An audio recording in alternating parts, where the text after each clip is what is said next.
छोटे बच्चों को इस तरह से स्टीम देना बहुत खतरनाक हो सकता है। पानी छिड़कने से बच्चे को बर्न हो सकता है और इतना गर्म स्टीम डायरेक्टली देने से बच्चों के लंग्स में भी प्रॉब्लम हो सकती है।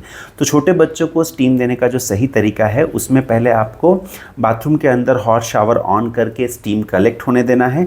जब पूरी तरह से स्टीम कलेक्ट हो जाए उसके बाद आप शावर को बंद करके फिर आप बच्चे को गोद में लेके 5 से 10 मिनट बाथरूम के अंदर खड़े रहें। इस तरह से स्टीम इनडायरेक्टली देने से बच्चों की जो सर्दी जुकाम में बहुत आराम मिलता है, उनकी नाक खुल जाती है, जो कि बच्चे को फीडिंग करने में और एक्टिव रहने में मदद करता है। नेक्स्ट वीडियो में मैं बताऊंगा कि स्टीम और नेबुलाइजेशन के अंदर क्या डिफरेंस है और स्टीम और नेबुलाइजेशन बच्चों को कब कौन सा करना चाहिए।